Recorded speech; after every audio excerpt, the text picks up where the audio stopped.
বিসমিল্লাহির রহমানির রহিম। পরম করুণাময়, দয়ালু ও দাতা আল্লাহর নামে শুরু করছি। নাহমাদুহু ওয়া নুসাল্লি আলা রাসূলিহিল কারীম। আমরা তারই প্রশংসা করছি ও তার সম্মানিত রসুলের উপর দরুদ পৌঁছাছি। ঈমান ও আকীদা সম্পর্কে দলিল ভিত্তিক আলোচনা। সবচেয়ে মূল্যবান সম্পদ হলো ঈমান। ঈমানের বিপরীত কুফর। ঈমান সত্য, কুফর মিথ্যা। ঈমান আলো, কুফর অন্ধকার। ঈমান জীবন, কুফর মৃত্যু।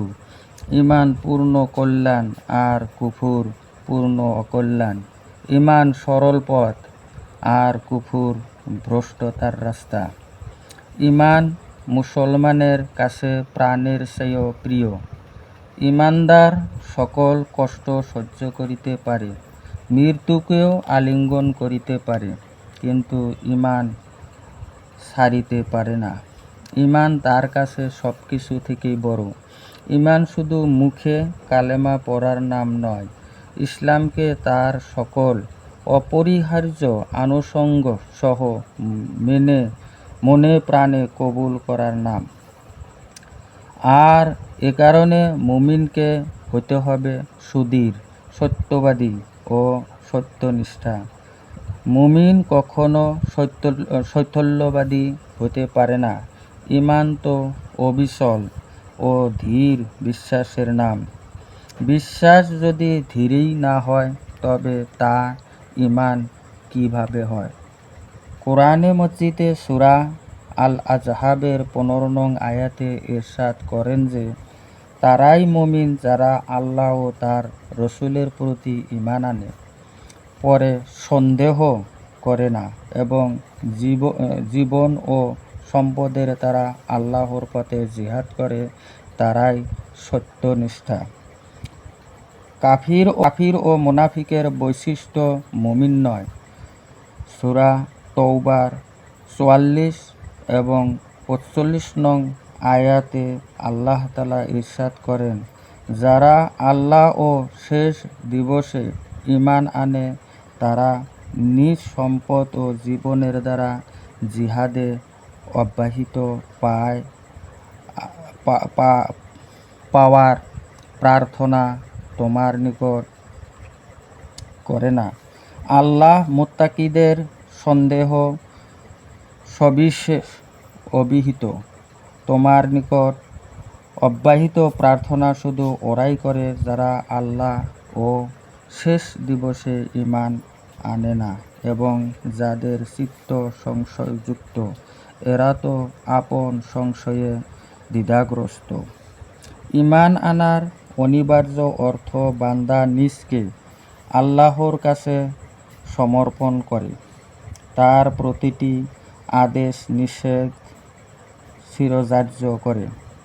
আল্লাহর প্রতি ঈমান আর আল্লাহর বিধানে আপত্তি একত্রিত হইতে পারে না। রসুলের প্রতি ঈমান আর তার আদর্শের উপর আপত্তি একত্রিত হইতে পারে না। মুমিনের বৈশিষ্ট্য হচ্ছে আত্মসমর্পণ, আর ইবলিস ও তার অনুসারীদের বৈশিষ্ট্য বিপরীতযুক্ত। এখন তো শুধু আপত্তি বিপরীত যুক্তই নয়, রসুল, কোরআন ও ইসলামের প্রতি প্রকাশ্য বিদ্রোহকারীকেও মুসলমান মনে করা হয়। কারো প্রতি ঈমান অতঃপর তার বিদ্রোহতা, এই দুয়োটা একত্রিত হওয়া অসম্ভব হলেও অসহায় ইসলামের ব্যাপারে বর্তমানের বুদ্ধিজীবীদের কাছে তা পুরাপুরিই সম্ভব। বুদ্ধিমান মানুষমাত্রই জানেন ইসলামবিহীন তথা আত্মসমর্পণবিহীন ঈমানের কথা কল্পনাও করা যায় না, আর না তা গ্রহণযোগ্য হতে পারে। এত ঈমানের সাথে সরাসরি বিদ্রোহ ছাড়া আর কিছুই নয়। সূরা আল ইমরানে 2 নং আয়াতে আল্লাহ তাআলা বলেন, হে মুমিনগণ, তোমরা আল্লাহকে যথার্থভাবে ভয় করো এবং তোমরা আত্মসমর্পণকারী না হয়ে কোনো অবস্থায় মৃত্যুবরণ করো না। ইসলামকে শুধু সত্য ও সুন্দর জানা বা বলার নাম ঈমান নয়, কারণ হক ও সত্যকে শুধু জানা বা মুখে বলা ঈমান সাব্যস্ত হওয়ার জন্য যথেষ্ট নয়। ঈমান তো তখনই হবে যখন ওই সত্যকে মনে প্রাণে কবুল করিবে এবং এর সম্পর্কে অন্তরে কোনো দ্বিধা থাকবে না।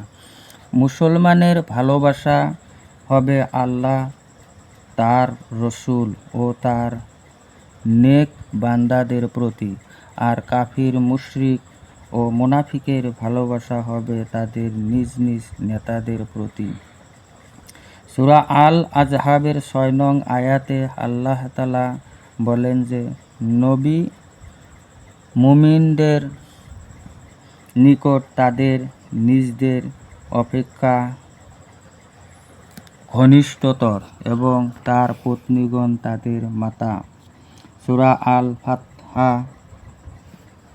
8-9 নং আয়াতে আল্লাহ তাআলা আরও বলেন যে, হে রসূল, আমি তোমাকে পাঠাইছি সাক্ষ্যদাতা, সুসংবাদদাতা ও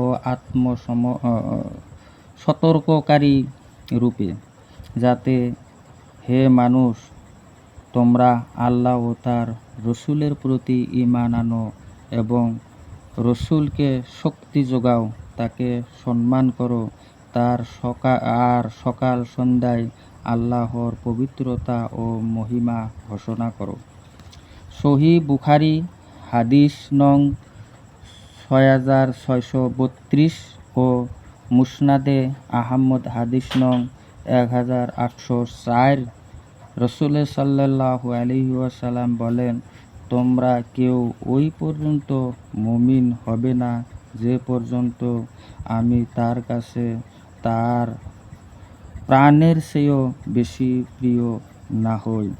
আরও রাসূল সাল্লাল্লাহু আলাইহি ওয়াসাল্লাম ইরশাদ করেন যে, সহিহ মুসলিম হাদিস নং 44 ও সহিহ বুখারী হাদিস নং 15, তোমাদের কেউ ততক্ষণ পর্যন্ত মুমিন হবে না যতক্ষণ আমি তার কাছে তার সন্তান ও পিতা মাতার চেয়েও এবং সকল মানুষের চেয়েও অধিক প্রিয় না হই। কোরআন ও হাদিসের দ্বারা বোঝা গেল যে আল্লাহ ও তার রাসূলকে মনে প্রাণে বিশ্বাস ও ভালোবাসার নামই হলো ঈমান। খোদা হাফেজ।